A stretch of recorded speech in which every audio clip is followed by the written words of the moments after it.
Hello, everyone, and welcome to this evening's project showcase with India Foundation for the Arts.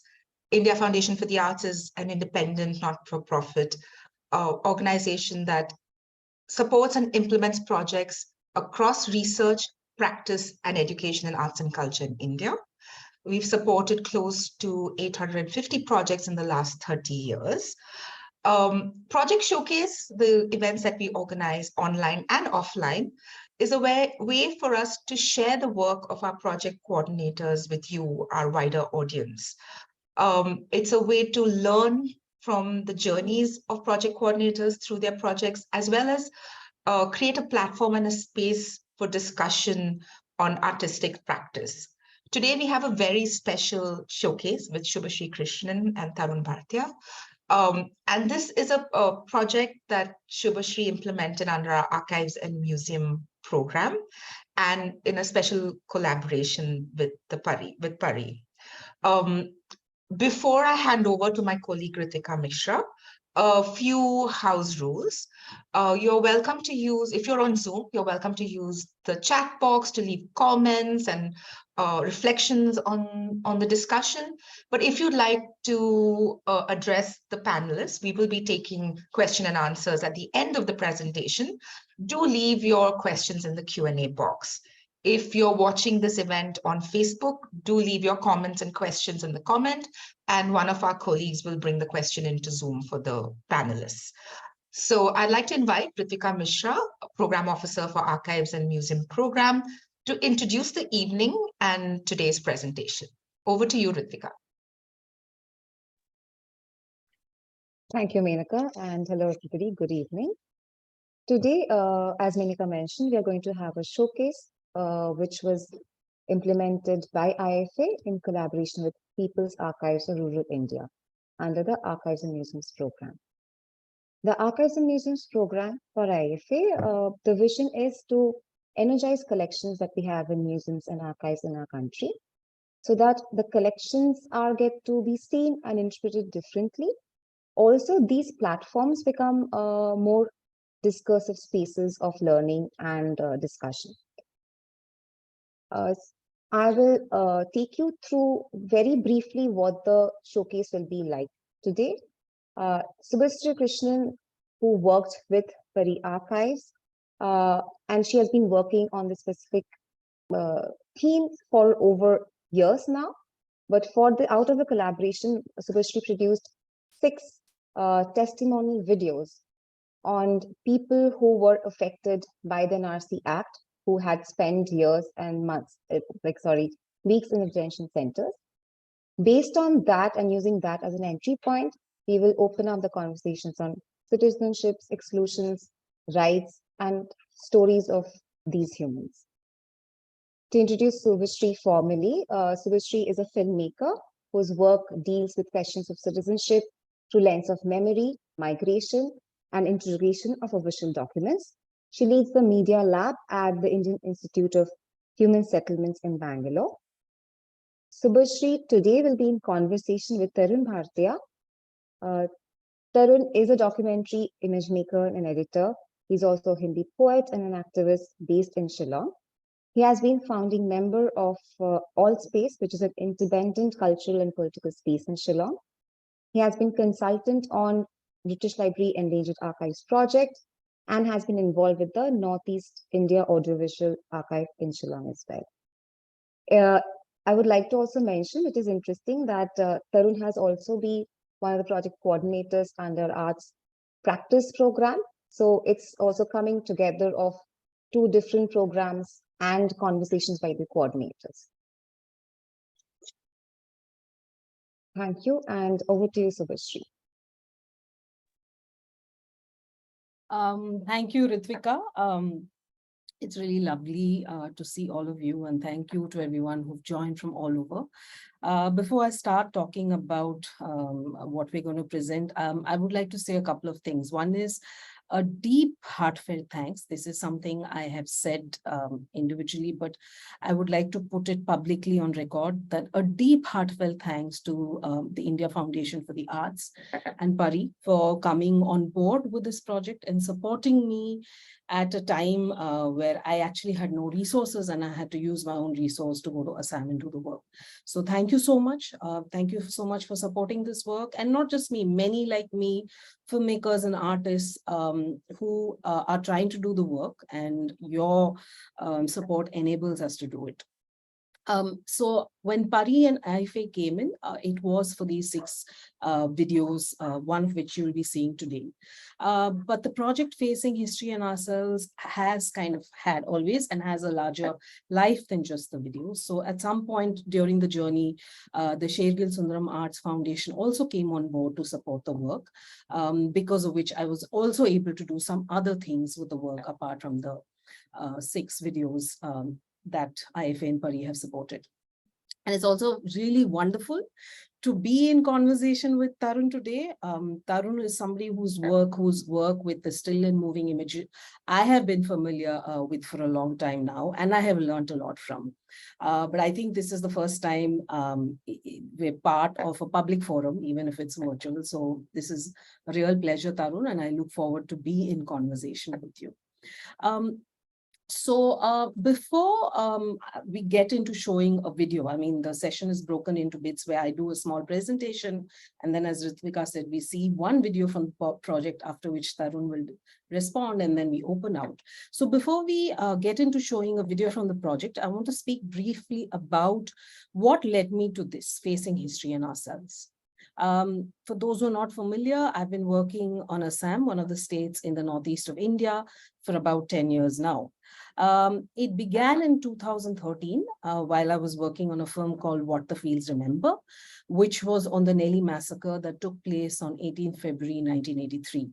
On that day, which is 18th February, in a span of 6 hours, more than 2,000 Muslims of Bengal origin, this is the official estimate, were killed in 14 places within a radius of about 20-25 kilometers. I mean, the film's available on YouTube for those of you who want to watch it. I've always believed that so much of the filmmaker's journey is not just what you see inside the frame or the film for those number of minutes, but what lies outside the frame. Questions that one encounters during the research, filming, and post-production. I mean, those of you who work with these forms know what I'm talking about. It's what I call the afterlife of a film for the filmmaker. Which isn't just about the screenings and discussions about the film, but what does it actually leave you with? So in many ways, the precursor to Facing History and Ourselves was not just What the Fields Remember, but also my earlier work. It's a film called This or That Particular Person, which is also on YouTube, which is the idea of identity documents and its relationship to notions of personhood. And it did so through what we call the Aadhaar Project, or UIDAI, which was called then in 2012. So in many ways, work on both these films and many questions that I encountered while I was working with What the Fields Remember, but couldn't quite engage with it because the form of the film was a certain way, is what has led to this moment and Facing History and Ourselves. To say Assam has a very complicated history may seem like a cliche, but very often cliches are also located in some forms of truth. Given the state's colonial and pre-colonial history, the question of who belongs, who is an Assamese, has always been a contested one. And this is not just connected to the National Registry of Citizenship mapping exercise process that started in 2015. I mean, many people assume that it's only post-2015 that these questions of citizenship and who is an insider, outsider have emerged in Assam. This is simply not true.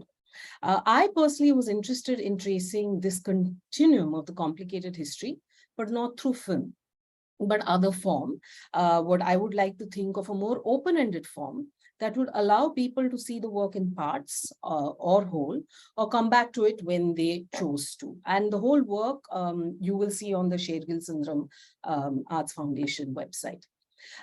This meant that for me, thinking about the idea of method itself differently. It meant thinking through the citizenship crisis in Assam, not just through the lens of the present, but also in ways in which the past has informed it. There was another thing I had to contend with as I was doing this work. Given the current political and cultural moment in India that we're here, where majoritarian identities are weaponized, and where genuine anxieties that indigenous communities in Assam have had over decades, over questions of migration and what it's brought in its wake, or a landscape of where there's literally very limited land and other resources that are now being used and brought under the larger rubric of Hindutva speech and politics. This is something I had to contend with as I was doing this work in this current moment through a lens of history. We must also remember that this is a moment where something called the Citizenship Amendment Act has been passed in the Indian Parliament in 2019, where in essence, the act tells you that not everyone in this, not all citizens in this country are equal. The passing of this act saw protests throughout the country for a set of reasons, and in Assam, where people were protesting against the act, was for a different set of reasons. This isn't perhaps the place to get into that. The questions that beset me as I was working on facing history and ourselves was, how does one engage with the complicated history of a place on its own terms, without for a moment forgetting within which the environment within which the work is being produced, and without viewing events and people in a binary of villainizing them? How does one make sense of this continuum of history that has produced cyclic violence in Assam, definitely post-independence in 1947 and maybe even before, especially against Muslims of Bengal origin? How does one reconcile the individual trauma of a Bengali Hindu person alongside the majoritarian politics that the community will supposedly benefit from? How does one find the language to talk and write about pain, about individuals and communities, without measuring them against each other? And I must be honest, it's not that I have answers to this, and I think it's a lifelong journey, but these were some of the questions that I was contending with as I was working on the project. So in many ways, facing history and ourselves is an attempt to bear witness to the moment through image, sound, text, films, and conversations once the rush of news cycles have ended. So the project, which the entire project consists of different textual and media forms that attempts to understand the interconnections between past and the rapidly evolving present. So it has different things if you go to the website. So there's a bibliography of books and articles on Assam, should you be interested, which hopefully will lead you to go deeper about it. There's a timeline of events that I've put together. And as I keep saying, the bibliography and the timeline of events is a very subjective timeline of event, which starts in 1864. But if you would like a more thorough timeline of events that goes into the political history of Assam, of modern Assam, I would highly recommend you to read. There's a new book that's out called Modern Assam by this historian called Arujyoti Saikya. So please do read it. As part of the project, I'd also curated 3 panel discussions with the Shergill Sundaram Foundation that was held in 2021 and 22. They were called Citizenship and its Discontents. There was a talk on a panel discussion on image and memory. And the third one was called Trails of Partition, Assam in the NRC. And as part of these panel discussions that I had curated with SSAF, there were academics, authors, journalists, lawyers, poets, and filmmakers who were part of it. So this is also part of facing history and ourselves. Where we are today, I mean, the event showcase event today that IFA and PARI have supported are audiovisual testimonies of people who find themselves in the vortex of citizenship exercise in Assam. These include, I mean, when you go to the website, there will be more details of the people who've been interviewed, but just to, in the interest of time, I'll keep it short. These include Rashida Begum, a survivor of the Nelly massacre of 1983, and who now finds herself left out of the NRC. Then there's Shahjahan Ali Ahmed, an NRC activist who does not find his name again in the NRC. And Shahjahan himself was a very vocal and active anti-NRC supporter and was working with people on ground, helping them fill their application forms and communities where literacy rates weren't very high. Then there's Ulopi Biswas, who was declared a D voter. She fought her case in the Foreigners Tribunal from 2017 onwards, but she was declared a foreigner in September 2022. She has, of course, got a bail from the Guwahati High Court, anticipatory bail, so that she's not arrested. Then there are the narratives of Sufia Khatun and Kulsum Nissa, who are on bail from detention centers and hope to reclaim their citizenship. They have court cases that are going on. And of course, Morjina Bibi, whose testimony you will see in just a bit. I chose to focus on the individual experiences. This is because this is something that interests me, because formal history writing fleshes out, by and large, grand structural narratives, but leaves out the granularity of the individual experience or the community. And I also think an individual's claim to citizenship isn't only through an identity document, but through other registers that find no place in law or a bureaucratic exercise. I mean, or the idea of citizenship itself, and we can talk more about that later. So in such a scenario, testimony becomes one register through which claim to citizenship can be made. Cultural theorist Shoshana Furman, in her essay, A Ghost in the House of Justice, Death and the Language of the Law, while writing about Kay Zetnik, a Holocaust survivor, who is a witness in the Eichmann trial, says that other forms of evidence of personhood that are outside of the framework of law, begin quote, consciously embrace the vulnerability, the legal fallibility, the shortcomings of human witness. It is precisely the witness's fragility that paradoxically is called to testify upon and to bear witness, close quote. And I think if one were to extend this conceptual framework to citizenship crisis in Assam, of the inability of bureaucratic and legal registers to claims of citizenship beyond the identity document, then first-person testimony along with poetry, photographs, memory even, all become domains through which claims to citizenship can be made.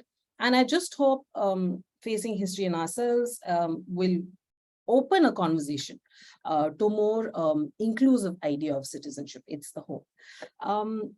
What we'll do now is we will watch a video testimony of Morjina Bibi. But before we watch it, I just, for some of you here who may not be familiar, in Assam, the legal category of citizenship basically is, there are many very legal categories. So there's one exercise called the National Register of Citizenship, an exercise, citizenship mapping exercise, where from 2015 onwards, people had to go and register themselves and prove that they already belong to Assam. And this exercise was actually an updation of this exercise that took place in 1951. But parallel to that, there's also a category of citizens called D voter, or the doubtful voter. And this category has actually existed since 1997, to be precise, when the Election Commission of India said, I can't quite remember the figures now, but they were definitely more than 3 lakh people were declared D voters. And through a set of legal and administrative procedures, many of these people had to stand trial in what you call foreigners tribunals. In Assam, there are about 100 foreigners tribunals now, and increasing. So people have had to stand trial since the late 90s. And if you could not prove, if you did not have XYZ set of documents, then you were very often sent to detention centers. And we all know that if you belong to a certain class in India, and this is not just in Assam, if you belong to a certain class in India, then your relationship to an identity document in any case is quite precarious. And just to also signal to the fact that these foreigners tribunals that exist in Assam today, in the 1960s, actually, after the partition of India, when the Indian nation state was a new republic, there were 4 foreigners tribunals that actually existed in Assam, and where people were routinely pronounced as foreigners and were then made to stand trial. If they couldn't, they were sent to either the detention centers, or many of them were actually sent back to what is now called Bangladesh. At that point was called East Pakistan. And if any of you are interested in this question, please do this, read this fabulous book by somebody called Abhishek Saha. It's called No Land's People, which is on the NRC and the history of Assam. So do read that book, where he has an entire chapter devoted to the history of the foreigners tribunals. And Morjina Bibi was one such person who was pronounced as de-voter, and she had to stand trial. And let's watch the video. Ritvika, may I now request you to play the video, please? Thank you.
আমার স্বামী দেখতেছে দিল জলের film, আর আমি দেখতেছি মানে এই যে রহিমা কলিতার সিরিয়াল আর কি, সিরিয়াল মানে দেখতেছি যে কলা বাবা খাও নাকি। আমি আরো দেখি আর হাসি। আমাকে কয় ভাত খা, তো আমি টেবিলে ভাত দিচ্ছি।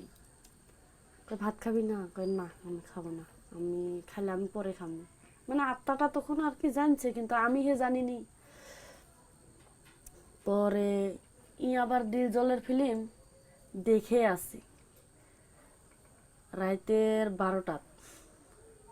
আমি তো ঘুমাইছি, ঘুমায় থাকতে থাকতে থাকতে থাকতে বাস আইলো, ও মর্জিনা, ও মর্জিনা, মর্জিনা মর্জিনা কয়ে কাই। উঠলাম, 2টা লেডিস এসে আমার হাতে ধরছি। 2টা লেডিস হাতে ধরে আমি ওই রুমে ধরলো। আবার দিয়েছে খালি পুলিশ, গোটাল ঘরে পুলিশ, একদম ঘরের পাশ মুড়ে খালি পুলিশ।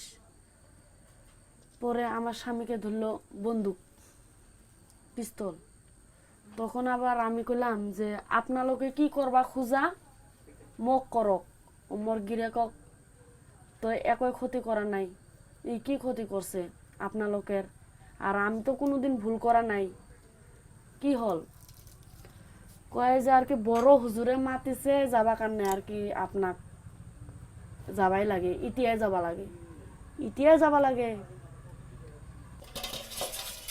যখন আমার স্বামীকে ঠিকছে মানে বন্দুক আবার যখন একজনে ধরছে, তখন আমি কইছি যে আমি যাব, আমি যাব। পরে আমাকে নিয়ে গেল। আমি এই জায়গায় খালি এক পায়ে দিয়ে খালি কইছি যে ও মা, কইছি আমার শরীরকে আমি কইছি ও মা। কয়া লগে লগে কি করলো, এই হাতে কি পিন দিয়ে আসছিল তুলার বস্তু, যেহেতু তার মানে আপনি চিল্লাও কিন্তু প্রকাশ হব না। পরে উনারাই আমাকে নিয়ে গেল, নিয়ে যায় আমাকে জিজ্ঞেস করলো আপনার লড়া ছোৱালী কয়জন? মোর তো একটাও নাই, লড়াও নাই ছোৱালীও নাই। কয় এতে না আর কি লেখা আছে আর কি আপনি আর কি 5 জন আর কি লড়া ছোৱালীর মায় আর কি বুদ্ধু, লড়া ছোৱালীর মায় মুই, আপনালোকে ধরবা লাগে কাক ধরি লইছা আনছা কাক? আপনার চকুত পর্দা আছে না নাই চাই কেনে বিচার কর। আর মোর কাগজ পাতি উলা, আরো কোন মর্জিনার কাগজ পাতি উলা, ধরবা লাগে কাক আর ধরছা কাক? কয় একই নহব আর কি, নো প্রবলেম আর কি, মুই আর কি তুইয়েই হয় আর কি। কিন্তু আমার তো কাগজপাতি সব ওকে। এবারে আমি ফার্স্ট ভোটটা দিয়েছি, এমএলএ ভোটটা গেল না, 16 ভোটটা আমি এবারে ফার্স্ট ভোট দিছি, আইডেন্টি কার্ড পাইছি। 1 সপ্তাহ আগে আইডেন্টি কার্ড পেলাম, পরের সপ্তাহ এমএলএ ভোটটা আমি দিলাম।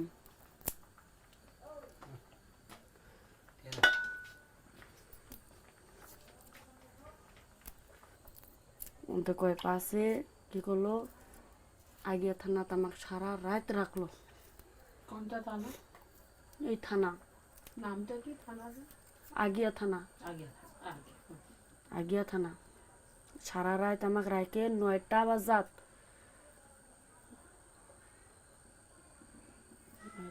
9:30 বাজাত আমাকে এসপি থানাত নিয়ে গেল। নিয়ে যায়া সাব্বা, খালি সাব্বা দিল আমাকে, খালি সাব্বা সাব্বা মারলো, মারে একদম কুকুরাঝার ক্যাম্পত লেডিস 2 জন আমাকে একবারে ওই কিয়ত নিয়ে গেল, ওই কুকুরাঝার ক্যাম্পত নিয়ে গেল। ওইখানে আমি 8 মাস 20 দিন ছিলাম। আপনার বন্ধু ছিল ওইখানে? আমার সবে সবে বন্ধু, সবে মা বোন, সবে ভাই বোন। কিন্তু আমার বেস্ট ফ্রেন্ড কে ছিল? BeiDou, Baidu. নামটা কি? কি বাইদু? একটা হচ্ছে মোটা বাইদো, মোটা মানে মোটা? বিরাট মোটা। একটা হচ্ছে মোটা বাইদো, আর একটা হচ্ছে মণি বাইদো, একটা হচ্ছে ডক্টর বাইদো, আর একটা হচ্ছে কামনি বাইদো। এই বাইদো 3টা বাইদো আমার খুব ভালোবাসছে, একদম নিজের মায়ের নাকলা। আর যে বস্তু আমি খাবো ওই বস্তু আমাকে এনে দিচ্ছে, আমি খাইছি। তো এরা ভিতরে কেন আছে? এরা তার মানে আঙ্গরে তার মানে কি বডিগার্ড, মানে ধরো কত বছর এরা সব এই বাইদু? বাইদো ধরো 5 বছর করে থাকে আর কি, আরো আসে আরো যায়। তো এরা সব দি ভোটার এই বাইদু সব? না মানে আঙ্গরে তার মানে ওরা হচ্ছে বড় জাতি, বড়? হ্যাঁ, ওরা হচ্ছে বড় জাতি, আঙ্গরে আর কি দেখভালের জন্য আর কি। ওয়ার্ডেন? হ্যাঁ, বডিগার্ড। বডিগার্ড? হ্যাঁ তো বডিগার্ড আমরা- আপনার ফ্রেন্ডস ছিল? হ্যাঁ, আমরাও কোথায় যাব, হয়তোবা আমরা যেন বা মরি না, হয়তোবা আমরা যেন বা ফাঁসি দেই না, হয়তোবা একটা আপনার সাথে হয়তোবা একটা বিরাট কি হইলো, কাইজা হইলো, ওই বাইদো যাব, ঝগড়াটা মিটমাট করব, এই ধরনের আর কি। তো আপনার বন্ধু বডিগার্ড ছিল হ্যাঁ, বেসিক্যালি? বাইদো ছিল। আর বাকি সব যে ছিল ডি ভোটার আর সব, ওনার সঙ্গে বেশি কথা শোনা? না আমি সব গিলের সাথে করছি, কিন্তু একটা কথা কি, নিজের হয়তোবা কি এর মানুষ, মুসলিম কো, হিন্দু কো, রাভা কো, বড় জাতি কো, আমি সকারের সাথে মিলি। আমি কায়ও আমার পর না, কায়ও আমার আপন না,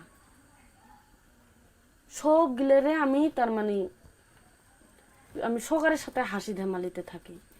আমি যে এই বাড়িটার যে আমি সারাদিন হাসি না করি না, জেলের তো না আইসে আমার ভালটাই নেই, খালি অগ্রে কথা, খালি আমার বিরাট কান্দি আমি এখনো। তো তাও তো আমি 2বার গেলাম জেলে, অগ্রে আমি দেখতে। কোথায় যান? হ্যাঁ, আমি 2বার গেছি জেলে, সবটাই।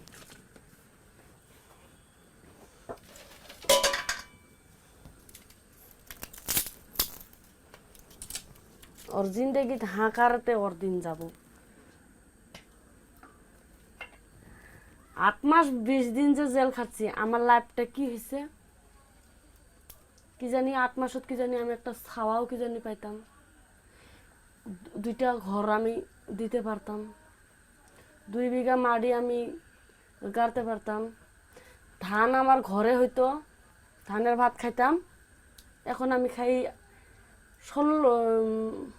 30 টাকা চাউলের কেজি আমি ভাত কিনে খাই। সরকার এইটা করলো, এত হারাশাস্তি দিল আমার। তে সরকারে কি ভাববো, হ্যাঁ, এত বড় অন্যায় করে। আরো মানুষ, কিন্তু একটাই কথা কি দিদি, আমি হয়েছি গরিব মানুষ, আর যদি আমার বাড়ি ঘর থাকলো হয়, 2তলা বিল্ডিং যদি থাকতো, 2টা গাড়ি যদি থাকতো, তাহলে সরকারে আমাকে এতখানি হারাশাস্তি করতো না। কিন্তু আমি গরিব, আর জেলে যে এত মানুষ আছে, মহিলা মানুষ আছে, হ্যাঁ, একটা রাস্তার একটা পাগলি গাছের পাতা এই বস্তুটার নামে কবার পায় না, সেই মানুষকে জেলত ঢুকাইছে। সরকারের এটা আইন, কি এর আইন, কি এর সরকার দেখে না চোখ দিয়ে? কিন্তু সরকারে এক পাক দিয়ে দিতেছে, এক পাক দিয়ে একদম চাষনি মুড়া দিয়ে নিতেছে। কিন্তু গরিব মানুষ হলেও কিন্তু গরিব মানুষের দুঃখ বুঝে না সরকারে, জানেন?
May I now invite Tarun, Ritvika. Yeah. Thank you, Subasri. I will now invite Tarun to open the larger conversations, because Tarun, you have also someone who has been working in the region and beyond over many years. So, and both of you being image makers and filmmakers, to respond to what we saw just now, but also to Subasri's larger practice, her work, and any questions that you might have for her. Thank you. Thank you, Ritika, and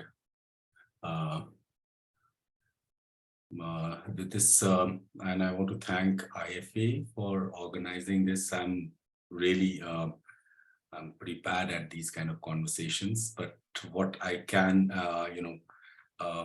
I have Subasri's work, especially her film on Nelly, is some, it's one of those key films about the region, and I've seen it many times, including once to curate it as part of films from and about Northeast. And that particular film about Nelly, and Nelly is something which everyone, seems to, not everyone, but at least have some idea about. And Subasri's attempt at telling, at least witnessing people's memories from Nelly, about those horrific things which happened there, is something which I have learned quite a lot about, because I live in this region. I have grown up here in Shillong, and I'm one of the Ds, and this is something which I want to start talking about. Like there is something called D voter. One of the things while growing up in Shillong, one of the slogans one used to hear was, there were 3 Ds. It was detect, delete, deport. That was a big slogan.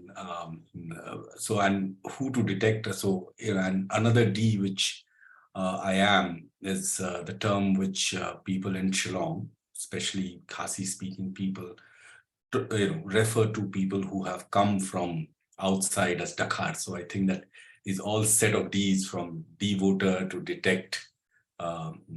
And this is something, if you have grown up in the region, and obviously I'm a Maithil, I came with my father who came here to work. So my experience of, especially in Shillong and in Assam and many places in Northeast, the question of where are you from is a very important question. And this is something which, while going to school, you had fights on streets about it. So this question of who you are, which wouldn't have been so important in Bihar. Bihar, the question would have been, to which caste do you belong? But here it was, from where have you come? And so the idea of belonging was quite central to your experience. At least for me, that was an important thing, that, can you belong to this place? How can you belong to this place? What are the, and these are questions which are very personal and existential questions. But in Northeast, these questions have no longer remain personal questions. They become questions of law. So, like, for instance, this is something which people obviously people talk about Assam, where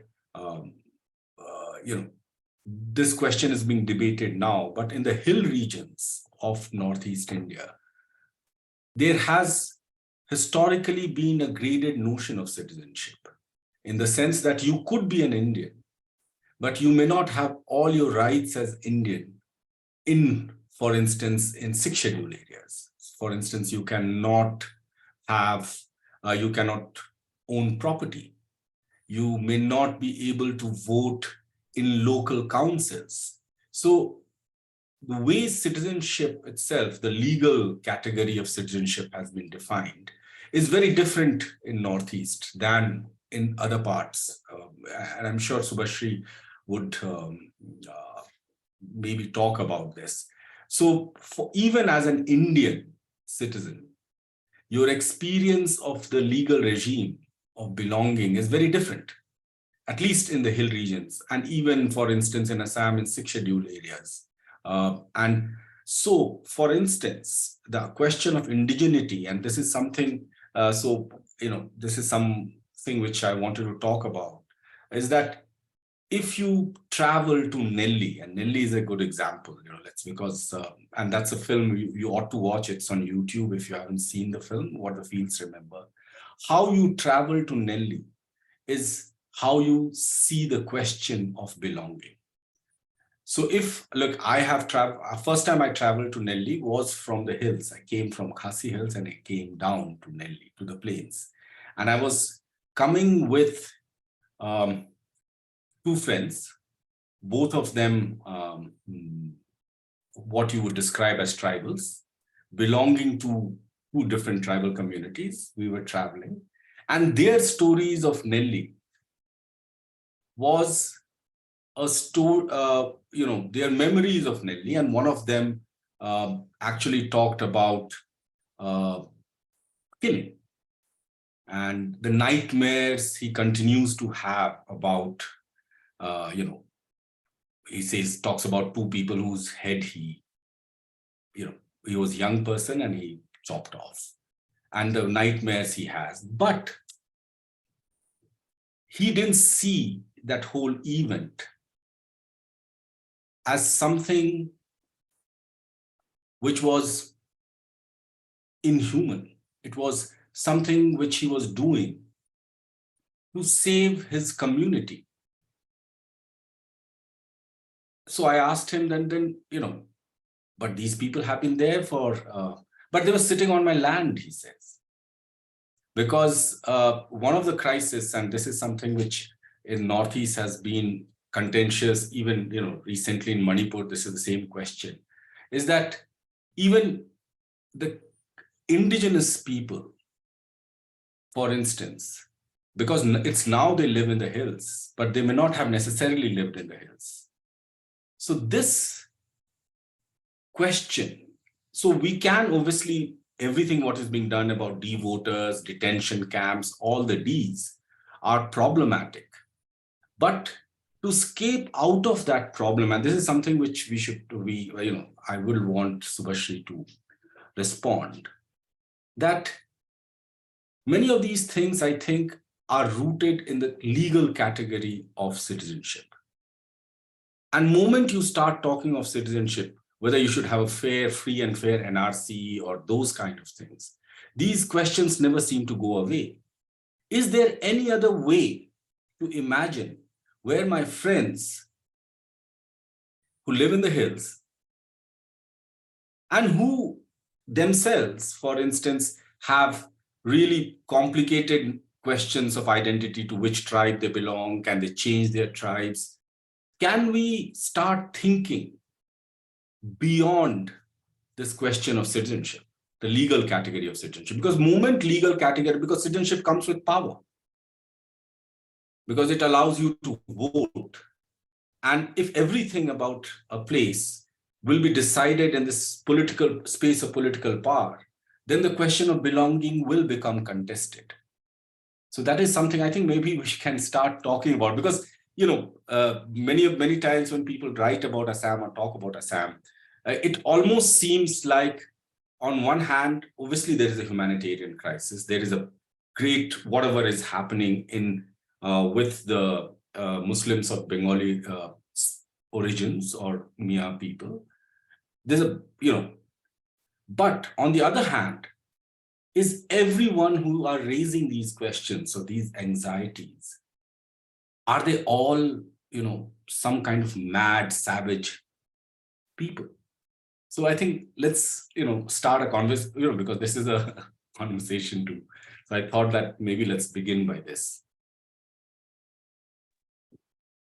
No, I couldn't. Sorry, Tarun. Sorry, are you done? I didn't mean to interrupt you. Sorry. No, I'm done. So No, I was just responding to the question you raised, right? The point of are there ways that we can think about this question of citizenship aside a legal category? And again, it's and this is something I think many of us think about, right? What is nation state? So all of us, many of us, and I don't mean just people who work in Assam, but the idea of feminism itself, right, is a critique to the nation state, right? Because the way we say I'm Indian, I'm Pakistani, I'm British, I'm German is within a cartographic imagination of we belong to these borders. And if you belong to these borders, you have these set of rights and entitlement. And if you don't, then you're in a liminal space. And in the South Asian context, because there's a colonial history and also we have the history of partition, this is something I keep speaking about. What we are actually seeing in Assam and many regions, many states in the Northeast is actually the history of partition playing out in many ways, right? In the way of how was it decided, which region should stay in India and Assam and which region should go to East Pakistan. Sylhet is a good example of it.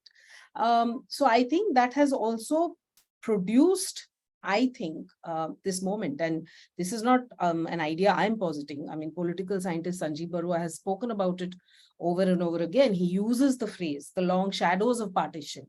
And you can see how it's playing itself out in Assam, how it's playing itself out in Meghalaya, in Manipur, in different ways. Assam is a state that I know a little bit more about than the other states.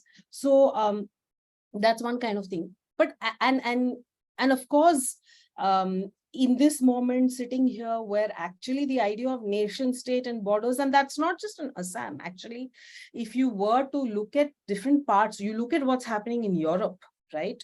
Or in America with the wall and borders, or Europe, the refugee crisis, where I can't bring myself to see many of the images, where this question, the idea of nation state and borders is getting more calcified, more definitive, which may or may not have been 50 or 70 years ago.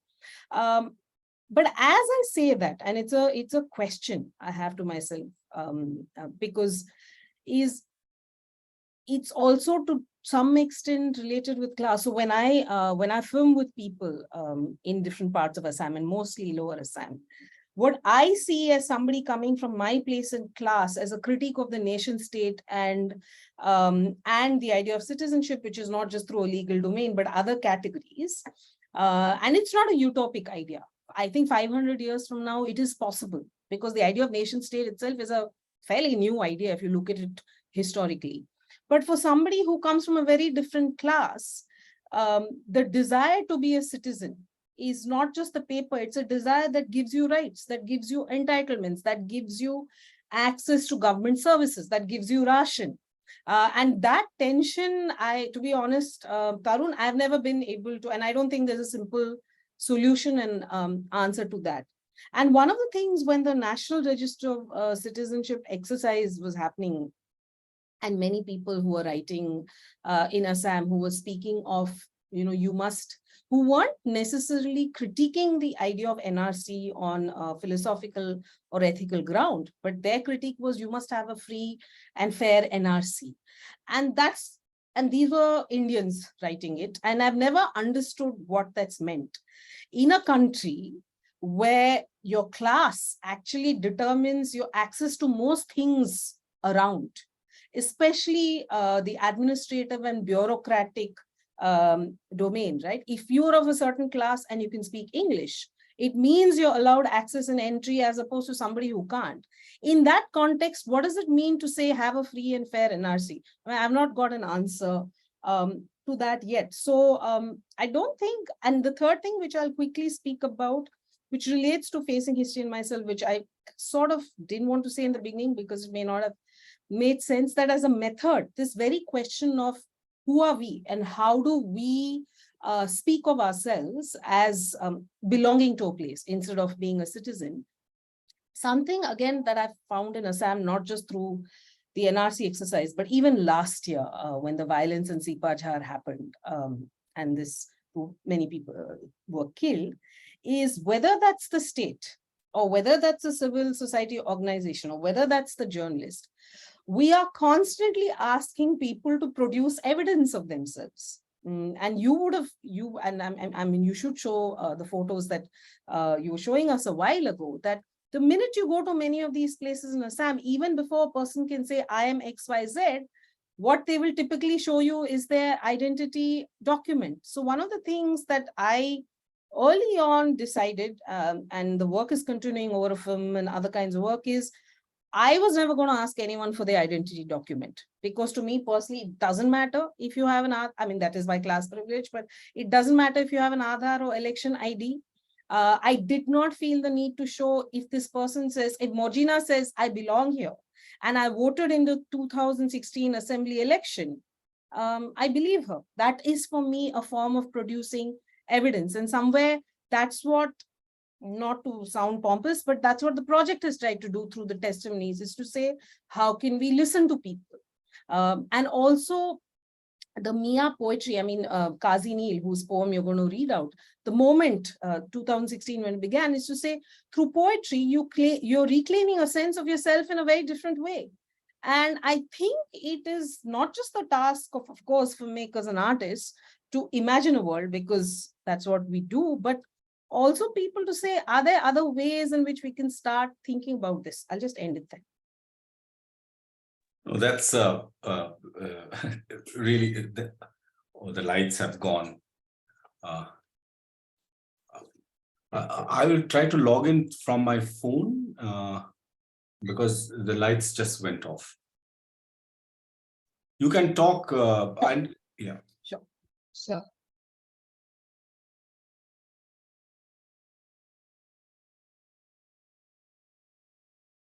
Sorry. Yeah. Adding to what Tarun asked you about and how you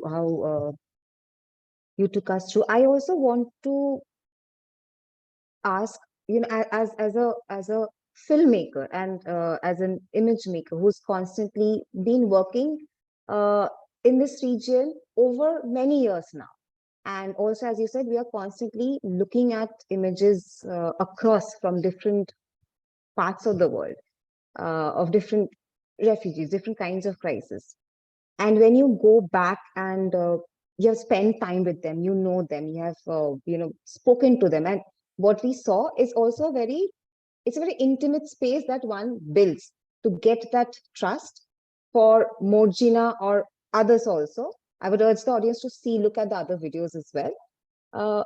it's not about only her identity. It's also, she's like regularly talking about her context, the daily life, the memories that she has. What she felt was taken away, and what she could have done was the basic. She could have grown more fruit. She could have lived better in a house. How do you think in other ways, as a filmmaker, as an artist,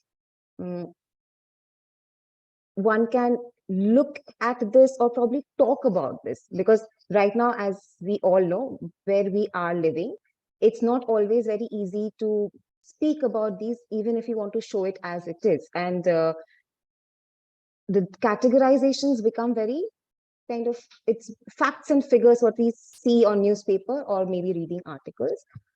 It doesn't really bring out the humanness of these people who have been there, who are, even if they're out or even if they are not there, but the anxiety that is material and ingrained in their lives.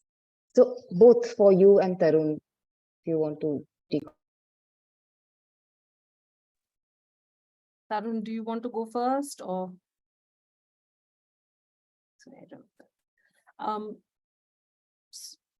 Do you want to respond, Tarun? You're on mute. Mute. Go after Tarun. You know, what Subasri was saying earlier, and this is something which we really, you know, at one level, there is this, the legal regime of Indian state trying to create this kind of a crisis, this kind of an idea of a permanent minority, and, you know, make citizenship the question of legality and illegality. And I think that on the other hand, and as she was talking about Kazi Neil, a friend and a poet, attempts like that, like for instance, recently, the Chief Minister of Assam tried to dog whistle Mia people about, you know, they control all the things. And you should have seen the way Mia people themselves responded to it with humor, and you know, and that's where I think the way one wants to belong, way one wants to establish a relationship with communities. You know, as a migrant, you come into a host community and you try to create relationships. These in times when these relationships are being criminalized, I think that as filmmakers, as photographers, as writers, these are the things which, you know, for instance, the state does not get, or even the people, people in power don't get. And these are the voices, and what Subasri's project shows that even Marjina Begum's conversation, it is from Dil Jale to, you know, making friends with Moti Baido, and, you know, and they are Bodos, you know, and if you come from Northeast, that particular term, the way she describes the kind of friends she had, who are her, in that sense, bodyguards or people, prison wardens. Like, I think Subasri also clarified, like, are these the doubtful voters who were in the center, or these are bodyguards? No, they were, I think, the people from the administration. Yeah. So it really doesn't strike you that, okay, we are talking about the bodyguards who are there in a certain way.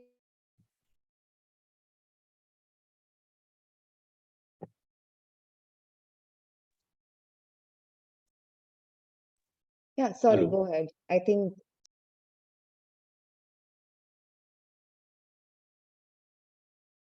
I know, Subasri? Yeah, sorry. I was Yeah. just, yeah. No, so that's what I was saying is that, you know, as filmmakers, in many of these accounts, because, you know, journalistic accounts, for instance, the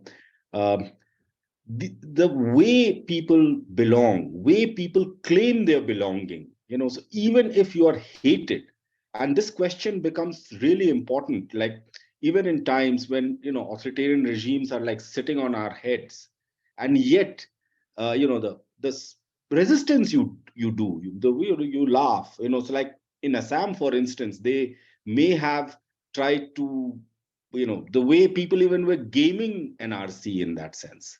It's a form of resistance, which I think artists, filmmakers, and writers are actually, we are more attuned to listening to these, these voices which don't get. And just adding to that, and this is not just me, I think it's many of us who are working with the nonfiction form. Film is one way that a nonfiction form emerges. We are at this moment, especially, I mean, I'm working on Assam, right? And I'm doing something around citizenship, detention centers. And this is something I say often. What is it that you are actually bringing to a landscape of ideas that isn't already in the public domain? Journalists, I mean, 10 years ago, there was far less attention on Assam. And I mean, Tarun, you can vouch for that. I remember in 2015, on the eve of the Nelly massacre, I asked many people, will you write something on Nelly? Nobody was interested, and eventually I wrote a piece. But today, many more people are writing, and I'm so happy for it. There is rigorous journalistic work that's being done about what's happening, and I think that's fantastic. But I know I'm not a journalist. Tarun is not a journalist, right? So what does it mean to bear witness that is not newsy, that is not journalism, but that is in some ways long durée thing? It's not, have you spent 3 months? I'm not an anthropologist, but in a way being embedded in a place and going deeper and deeper. And I think film allows you to do that. And I think for me, this question of what can you bring to the contemporary debates, something that hasn't already been said. It is this question of, can I enter a space? Can I enter Morgina's home? And it is her generosity and kindness that allows somebody to come in, ask her that question over and again. Just a small note to everybody here, whoever has been interviewed as part of the project are already in the public domain. And by that, I mean they have given interviews or they're on film and video. And that was a conscious ethical choice I made, because I had no desire to be the filmmaker who went and got the narrative of somebody who's never spoken before. So these were people who actually exist in media narratives and in the public domain. And Morgina is somebody, her case was quite a big thing actually in 2018, including the BBC had gone and interviewed her about what she went through, because it was an administrative mix-up in her case. And what it also shows you is the bizarreness, the Kafkaness of the situation that's in Assam. And for me, when I was entering there, was the question of course, when you enter to do an interview, it's very clear everybody's role. And there is a very transactional relationship as well. Let's not forget it. So she knows why I'm there. I know when she's there. I know why I've gone there. But in that, is it possible to go beyond the facts of the case, which of course I spoke to her about because that's why I was there, but to create something else, and I'm sure others are doing it too. My point is not that only I am, but something else that is not just about suffered, but what, so it's about, as Tarun was saying, right? Like, who are her friends? Now, there is no way for me to know, is it actually true that these bodyguards were her best friends? Or is it something that she's telling me? I don't know. But I think it's the way she is choosing to represent herself. And it puts out something else in the world, which is about the landscape of friendship. It's about moments. It's also about political incorrectness. Like, I would not describe somebody as XYZ. But to say that, you know, when you go to a place, it is not just your prefixed ideas of what the right things are. And I'll just take a minute more. So for instance, there's this other testimony. This is a person, Shahjahan Ali Ahmad. I see many people in the audience. Almost anybody who's working on Assam, has done interviews, has actually interviewed him because he's quite a public figure. And one of the things that Shahjahan, it is there as well in his interview, told me was, you know, during the CAA protests, this slogan of "Kagaz nahi dikhayenge," which is we will not show our papers, which is something I also would say. His point is, look, that's a privilege. Actually, I am Mia. Mia is a Muslim person from Bengal, of Bengal origin. I actually want to show my papers. This was his position. And it's not a position I entirely actually agree with, but that's his truth. We want to show our papers. because we are sick and tired of being asked to show up people from this community again and again and again, and reproduce this idea of citizenship, right? Of to say you are actually who you say you are. And so in some ways, I think someone's also asked in the question, I think that's Rohini, who's asked, the fact that with Morgina, just her testimony, I mean, how else can it change? I think her question, I'm just jumping into it. I mean, what else can it do? Can it change how the structures of legal citizenship operate? The answer, honest, is I don't know. I really don't know. But what it actually does is to say, and my counter to that is, you are producing these documents over and over and over again.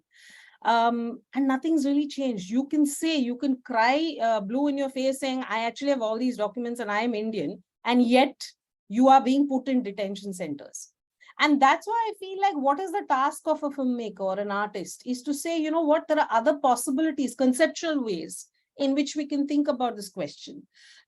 Is it going to make a difference to Morgina's life? If I were to say that, look, can we look at this, can we look at an idea of belonging? Because I've also filmed extensively with her in her field around, I mean, that's part of hopefully a larger film that will become someday.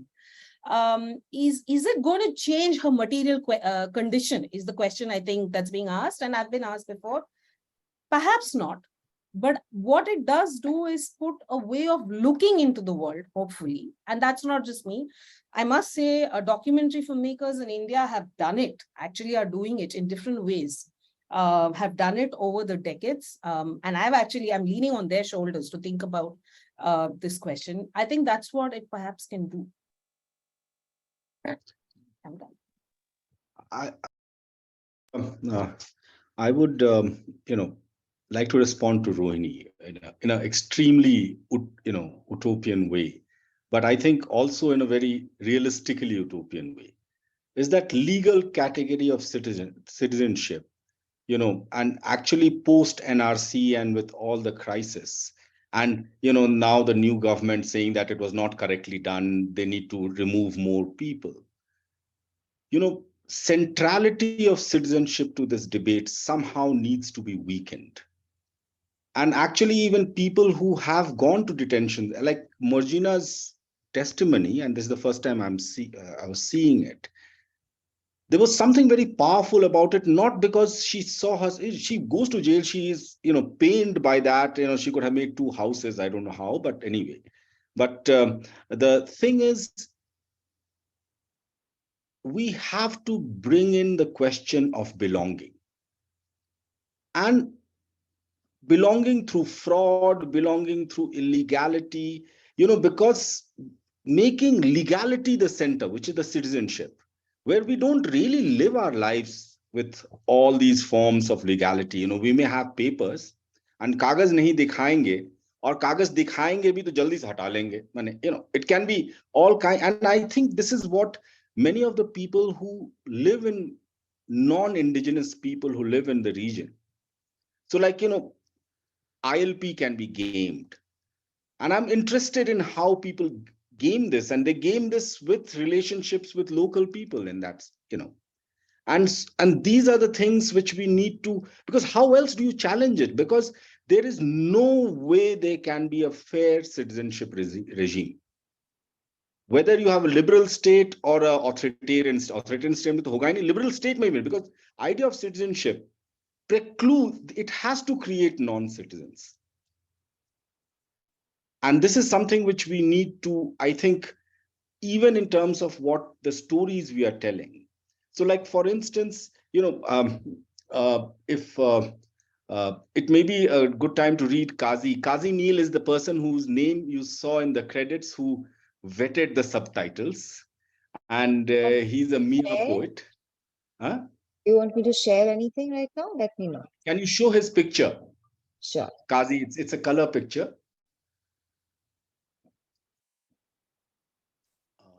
Let me just see if, yeah. So I will read his poem, and this is a poem which I find it really, it also challenges his own community's ideas, and he's also challenging people. There was at one point of time attempt by lots of Mia writers, and that I find is a very powerful moment in Assam's history when poets and poetry becomes kind of it challenges the established thing. So even Assamese nationalists start criticizing Mia writers, but Mia writers, they take a term of derogatory term which the majority uses, Mia. It's visible. Can you Aditya? hear? Yeah, it is here. This is Qazi. So I'm going to read one of his poems, and I think this is he, like all great poetry, it says much better than what we are trying to articulate. And so he says, we make TikTok memes, dalgona coffee, and chicken dry fry. We sons of bitches are doing fine. We write rain poems, sing songs, paint pictures, hold online bihu, curse the useless prime minister at 8 in the evening and fuck at midnight and high noon. We sons of bastards are doing fine. We wait in line at liquor stores, drunkenly establish communism and pimp out to capitalism first thing in the morning. We worthless bastards are doing fine. Millions of bodies come home. There's blood on the highway, blood on the train wheels, blood on the pieces of bread. We sons of pigs eat watermelon and bleed tears on our screens. We sons of bitches are doing fine. Nothing will happen to us if the world goes to hell. Nothing will happen to us. We'll keep writing poems, and workers walking hundreds of miles will be our profile pictures. Find me a bigger opportunistic leech. We sons of bitches are doing fine. We read novels in silence, read poetry. When this plague ends, who but we will write heartwarming literature? We sons of hypocrites are doing fine. We see humanity wallowing in mud and nothing happens to us. Nothing will happen to us. We scumbags will keep doing fine. We'll keep rolling in meat and wine. In this chaos, we'll keep posting bleeding heart ballads. We sons of bitches are doing fine. Yeah, and Qazi is this poem, especially if you read it, hear him reading it in his own Mia, not dialect, language. You realize that, even if people don't get citizenship papers, people, and you, especially recently when people, when Chief Minister was trying to demonize Mia people, they resisted through memes, through these kind of things. And this is something which we have to take more seriously. The people who would say that we sons of bitches are doing fine.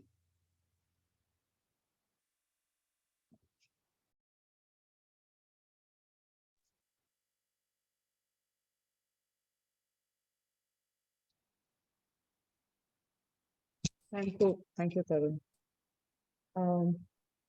I have one last question to both of you. And we can then start taking questions from the audience.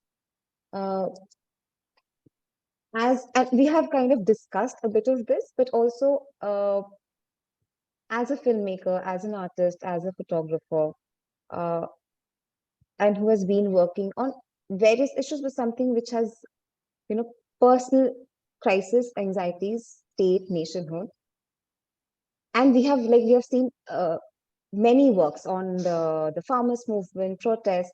How do you see an archive? And as practitioners, you will always build your own archive when you're working towards something, right? But how do you see movements, protests? How do it get led by people's involvement? And how do you archive such a moment? Especially when it's a long duration, it's not like specifically timed like within this 2022 only or 2023 only. Or is it a possibility at all? I'm happy to start. I mean, just thoughts thing. Actually, we need to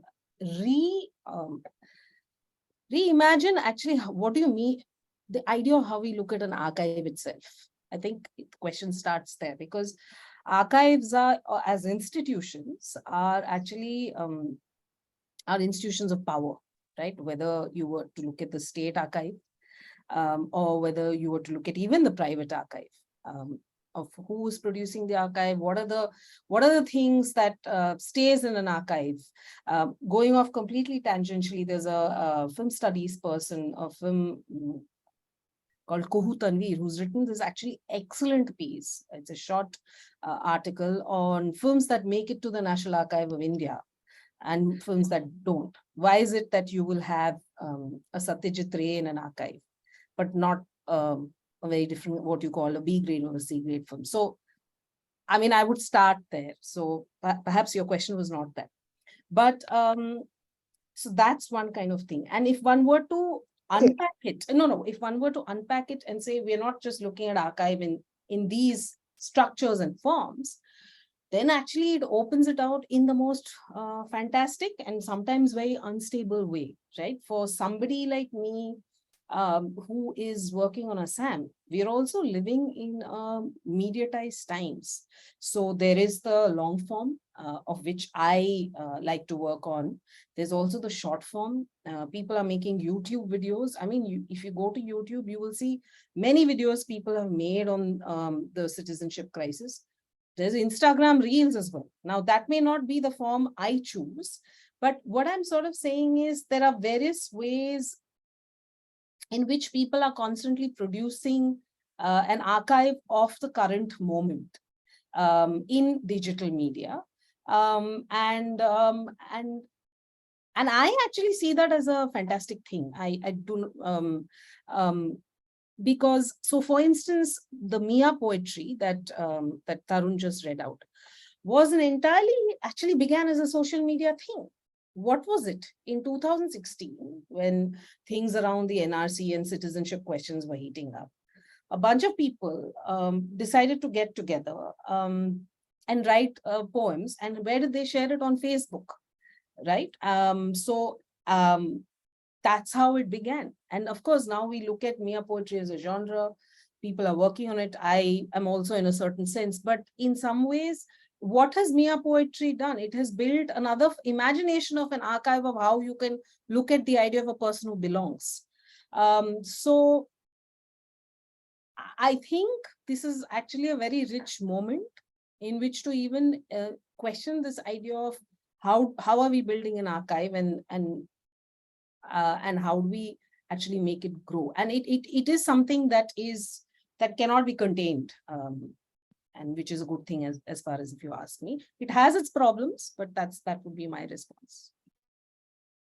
Tarun. And what I meant to clarify or to like expand on it is exactly like, especially at this moment of time.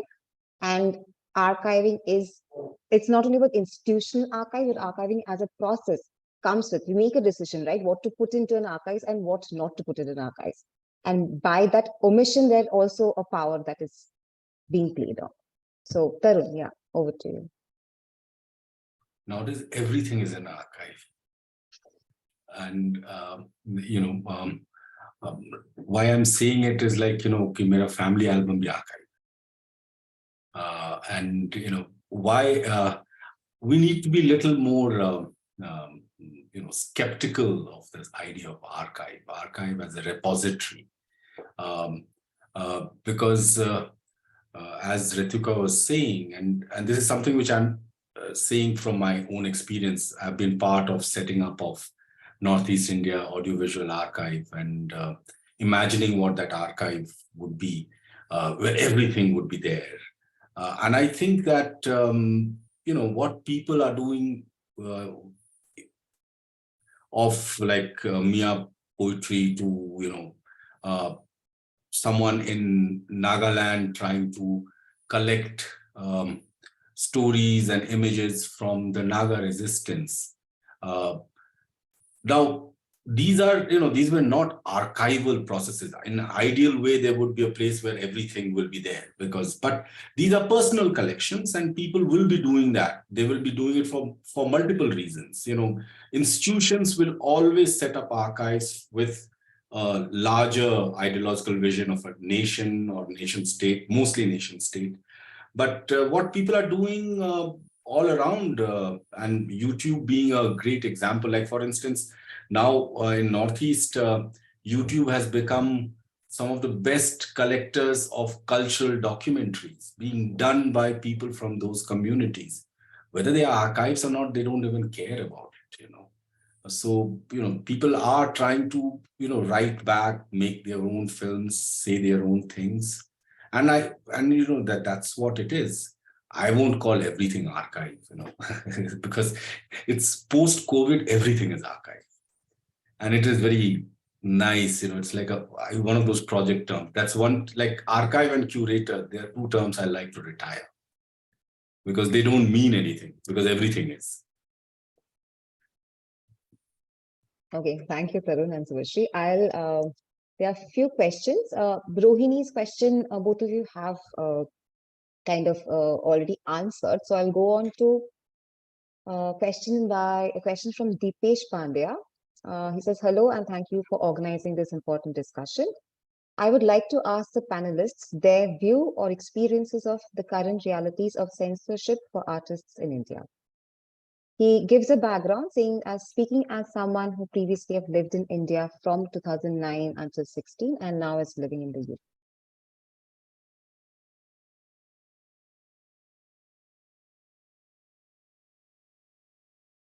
So whoever wants to take it first. And probably talk through your own work. How do you see the censorship? What about the ethics of approaching?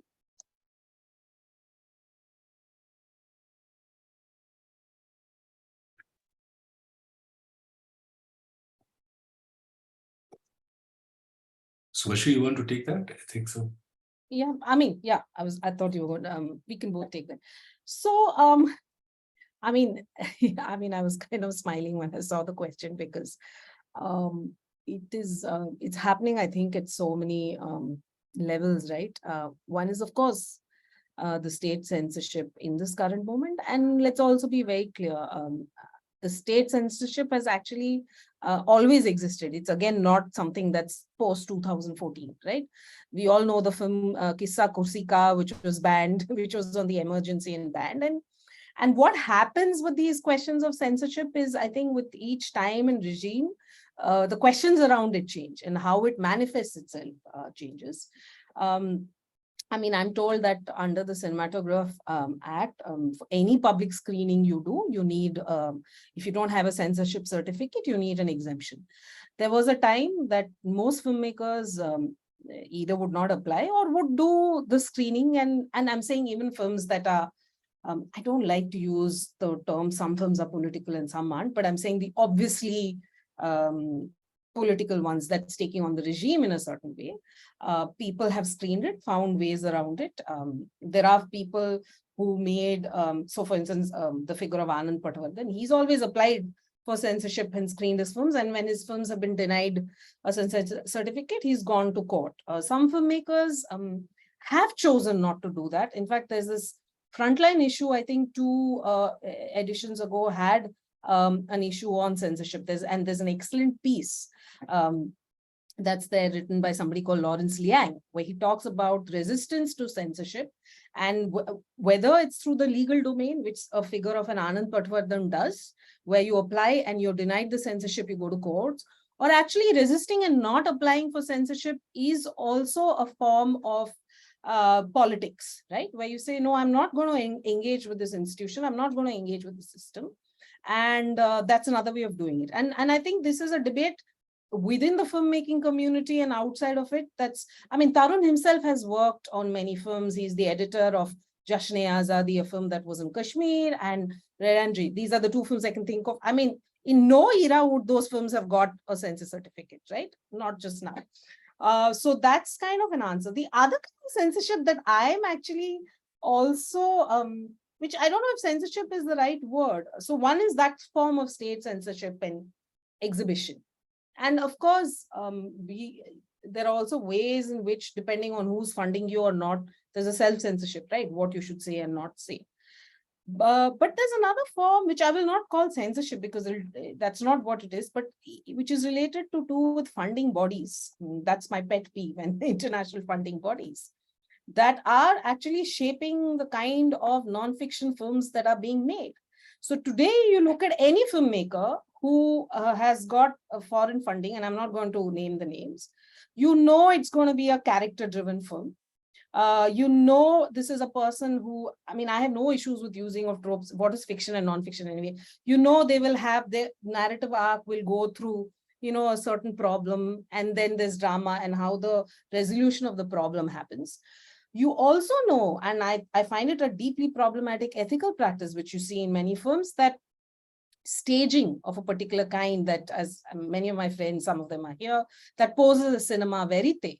So because funding bodies need that, because you only, there's space now because of money for only certain kinds of films to be made. Now, what do you call this? Is it censorship? But it's definitely, you are kind of shaping your work based on what somebody wants to read and hear. So what the state is obviously doing is a far easier in a manner, easier to see. But I see this as very insidious as a practitioner. I'll end it there. Tarun, do you want to? Yeah, Subasri, let me not even start on the way, because I have done films for foreign things, and I know it from inside. But on the question of censorship, you know, state censorship, moment I think of state, it's like citizenship. You know, your moment you have citizenship, you'll have non-citizens. In the same way, if you have state, the whole point of state power is censorship. One of the, you know, what you're going to be, what you're going to restrict. Having grown up here and I live in the region, other question is what I describe as the community censorship, which is much more powerful. You know, like for instance, even if present government in India does not censor something, may even issue censor certificate. Like for instance, Da Vinci Code was one good example. It had a censor certificate, but in Shillong, communities decided to oppose it. And in Northeast, where about deciding, especially about community deciding what stories about communities can be told, cannot be told. Look at Manipur, for instance. What is happening to Kuki scholars' books? It's being community driven. Then how do you then state you can go to court? How do you then challenge this community-led censorship? And this is a question which is a political question. And I think that one of the things is, like for instance, even with Mia poets, people were saying, apologize for writing. So that kind of, and that's where any form of speech, any form of representation, I for one don't have some liberal vision that my speech will be protected. I shall always speak what I want to speak. I have to take responsibility for it. If I have to fight with the community, I will fight. And in Shillong, for instance, Red Ant Dream was not allowed to be shown. We showed it. In the same way, I would write things without thinking that whether it will be censored or not. It will be.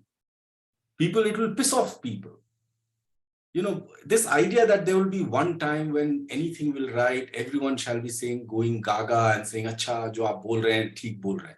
Arey, main theek nahi bol raha hu. I'm not speaking the thing which everyone wants to hear.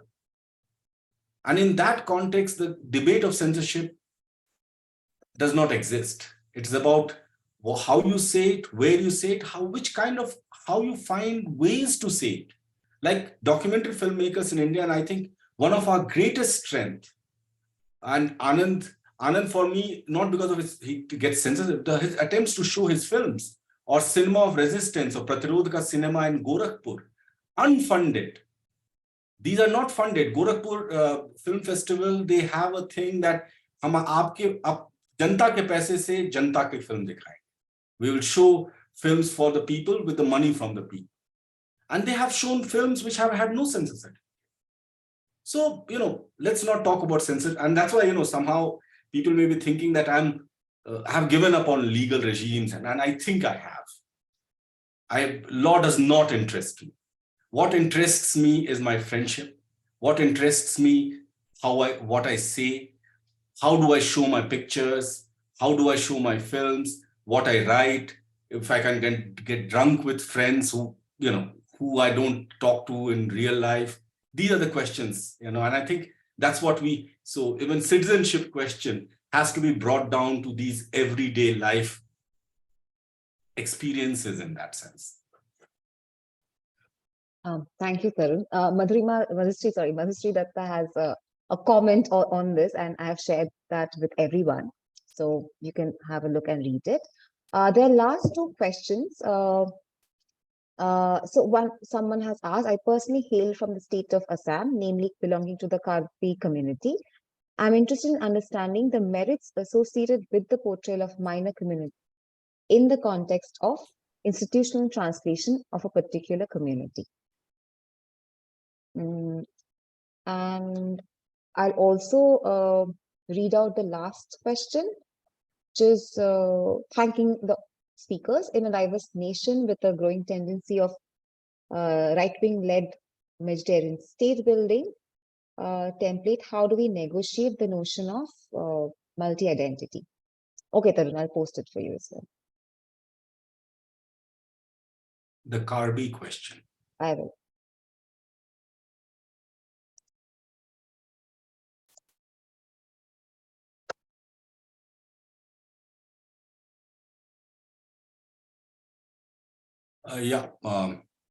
It's a great question, and especially for smaller communities where for far too long they have been represented ethnographically in terms of film. And recently there was a controversy about a Dimasa film called Semkhor, where people said that these representations, which was done by the majority Assamese community, was, insulting, or it was not true at all. So, the question, and the friend who is asking this question, that he belongs to a Karbi community, which is a very small community in Meghalaya and Assam, mostly. But one of the things which happens in the region is that in name of controlling narratives, I think that more interesting would be, if you feel that representation has been wrongly done, is to counter that representation rather than calling for censorship of a bad representation. Because most often that's what happens in the region, like this book should be banned, or a magazine article which describes wrongly, and it's obnoxious the way they described Khasi men. Let's ban it, let's burn that.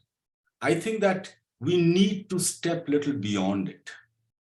And this question is a great question, because, like, for instance, in Karbi Anglong, the work which people like Dharm Singh Theron are doing in terms of looking at ethnographic texts of the British times as well as post-colonial times, and going to the similar places and collecting the same stories again, and especially they who know the language, and they're putting it out publicly. So these kind of attempts, they're young Karbi filmmakers who are making documentaries. So I think that, rather than being worried about how an idiot outsider like me makes a film about Karbi, if I ever make an idiotic film about Karbis which you don't like, don't watch it, but you make a better film than that. I think that's the way to do it.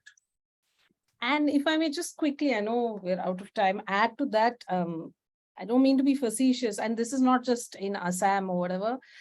I think when you ban something, right, you, apart from the obvious issues with it, and you shouldn't ban, and the legal remain, it just reduces all to, you can't actually have an open conversation about the work. Look, there are many films which are attacked, which I personally, or books, right? I can't have a public open discussion about it, because you are then pushed to a side where you have to say, the film must be shown. Of course, the film must be shown, but you can never speak about the film on its own term. Maybe it's it's always subjective. Maybe it's a crap film. Maybe it's a film that you need to discuss for XYZ reason, whether that's the craft or what the film's saying. But the minute you ban something, the minute you say something cannot be shown, something cannot be read, you also take away in some ways, not just the power of speech to show, but the power of speech of how people think and can talk about it. You're just pushed into corners of, should it not be shown? Of course, or people like me who will say, of course, it must be shown. And of course, in private spaces, you will talk about it, but an honest discussion. I mean, that, and that's not just people like me. I'm saying even people who write about films are pushed to a corner. And I think that's also kind of a, I mean, that's disheartening. Just a minor point.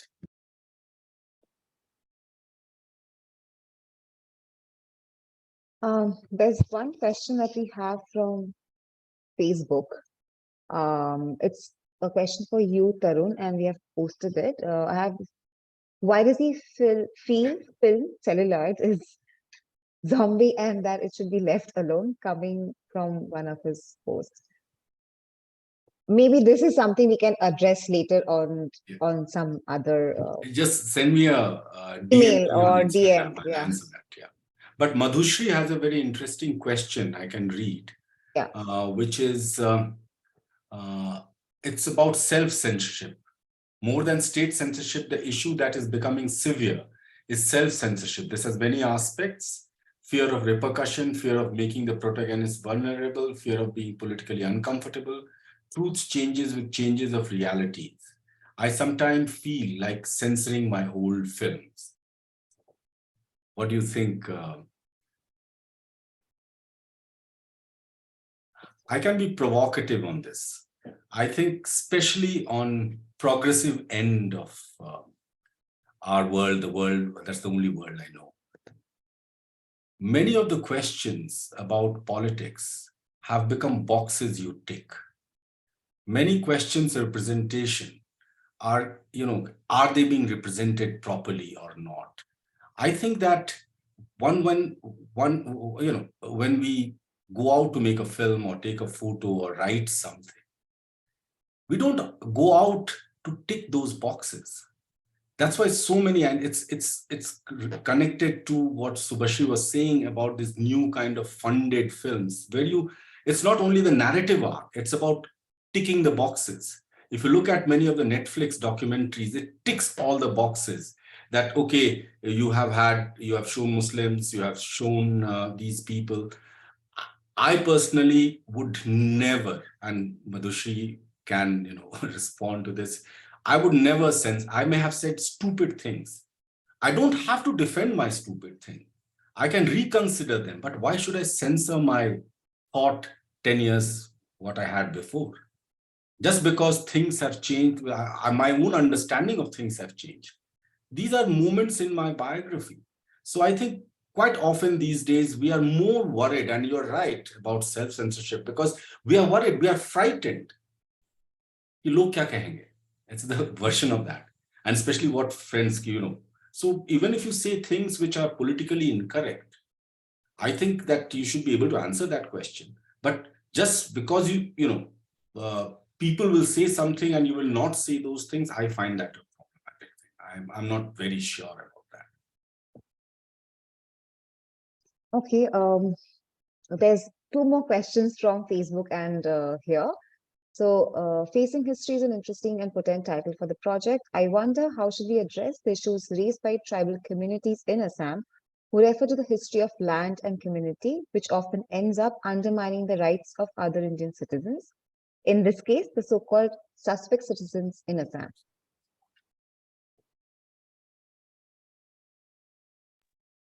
Just give me a moment. I'm just trying to, let me just read it. I think Menaka's. Sure.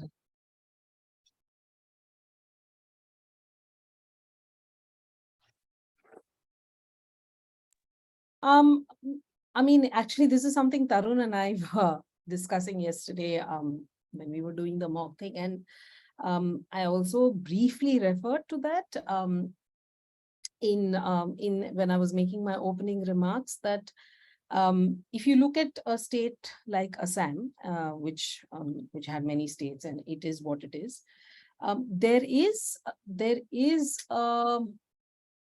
a crunch of resources. there is a way that indigenous communities are anxious about what is being done to their financial resources and their identity. But the way I would actually respond to it is in two ways, right? When we look at indigenous communities, first of all, in Assam, there's no one. There's the hill tribes, there's the plain tribes. The plain tribes are what people call Bodos, and that's a community I'm a little more familiar with because I've made a film there. And the relationship between the indigenous community and caste Hindu Assamese have actually been a very tense one. And Assam has seen its own subnationalist movement in the form of Alpha and everything, which had an imagination of, I'm going to get into trouble for this, but Assam is for Ahoms. So when people say, I mean, that's my reading of it, but that's not the point. But we're not getting into that now. My point is that the anxieties of indigenous communities in the way it's represented by certain section of Assamese intelligentsia, or the way it's spoken about, has again it's taken a very homogeneous character. That is my issue. So somebody who lives in Lower Assam, so who is in an area called BTAD, the Bodo Tribal Autonomous District, of the 4 districts that are there, their issues and what the issue has been and their history against actually the Assamese state would be very different, I would think, in Upper Assam of what it is for Mishing community of Karbi. So we need to also look at the indigenous question and the anxiety, who is asking for what and in what context. I think that not enough of that is being done, and part of it has to do with laziness of language, because the term indigenous is again, it's a semantically accurate term, but it actually doesn't get into the complexities. Or for instance, in mid Assam, where Tivas live, and they actually live next to people of different communities, there it's a very different kind of socioeconomic things that are happening. So I would kind of say that not enough of work around that is really happening. So there's a way in which you speak in a very lazy way and say, this is how the indigenous feel. Arey bhaiya, who, what, where?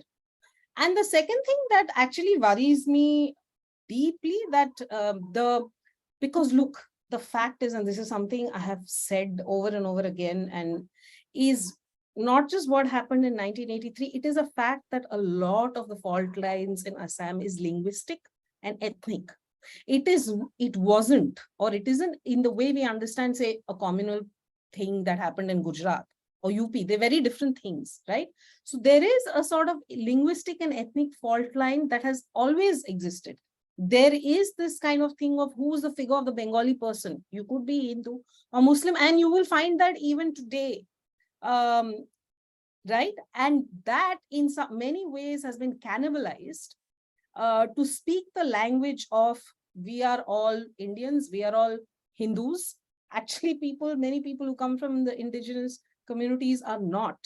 I don't think I've answered this person's question, but I really feel that we need to kind of go deeper into the questions, and that anxiety is real. I will not, so I'm always sort of uncomfortable when I read, when I read certain kinds of, I don't mean journalistic pieces, public pieces that writes about this question in this very generic way. I will just leave it at that. Tarun is just a quick answer to this. Tribal communities. I think one of the things has been that with coming of modern world, where community ideas got rejected in favor of an individual, in favor of a citizen, a person who has an ID. Even within the region, and this is, I know, for instance, in the Karbi Anglong or in Tiva Hills, there were different ways of belonging. There was a way in which, like, for instance, can you show that photograph if you can, if there is a photo, that photo of which, the black and white photo. This was taken in Tiva area. This is a story, and I'll quickly finish, is that even the idea of a tribe or a community was a has been an unstable one. This has been taken in a place called Umsawai, which is above Nelly. And you can see there are all kinds of ID forms there. This person, who is he? And that's a question I've been asking. And suddenly you realize that a person now could be a Karbi, a generation ago was a Tiva, and his grandfather was a Khasi. They were, the identity itself, even the question of tribal identity has been now fixed, because by fixing that identity, you think that you derive certain power in this modern system. But there could be other forms of power. Power which is related to how you grow, how you cultivate, power connected to what is the kind of shawl you weave, power connected to all those other kinds of things. What has happened is that political power has become central question. Other forms of power, where these kind of unstable pre-colonial ways of belonging, shifting your identity, shifting your communities, and was a reality. And if you know your Karbi Anglong thing, you could be a, your mother could be a Karbi, father could be a Khasi, and you keep changing these fault lines, the community fault lines, community boundaries, like the nation state boundaries, are a recent phenomena. And I for one think that other imaginations can easily trump this boundary making phenomena. And just to end with a reference, which I think a book about the region which everyone should read is by a French anthropologist called Philippe Ramirez. It's called People of the Margins, which actually challenges the very idea of who you are. Like within a generation, or within 10 years, you could be a different person. And why can't we? And these are traditional ideas. These are not modern ideas. It's not an idea of cosmopolitanism. So, please read Philippe Ramirez. I think he answers this question. Really, really interesting. And citizenship, if Subasri's work or some other people's work in 10 years, 15 years time can make citizenship papers some piece of funny thing rotting somewhere, I would be deadly pleased, because that's how we were and that's how we ought to be. Thank you, Tarun and Subasri, both of you, and thank you for the audience for being there.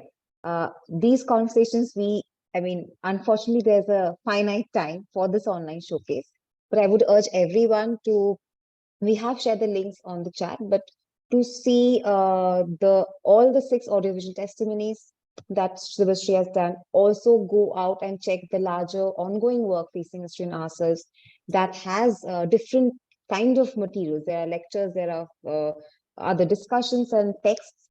So to be able to, and we hope this conversation kind of probably inspires you to think more deeply and ask more questions. So thank you everyone. And for the next project showcase by IFA, we will announce the date soon. And do subscribe to the newsletter, keep an eye on our social media. And for this showcase, for this IFA Curry collaboration, I would also like to thank our donors, Mueller Bhavan New Delhi. Thank you. Good night.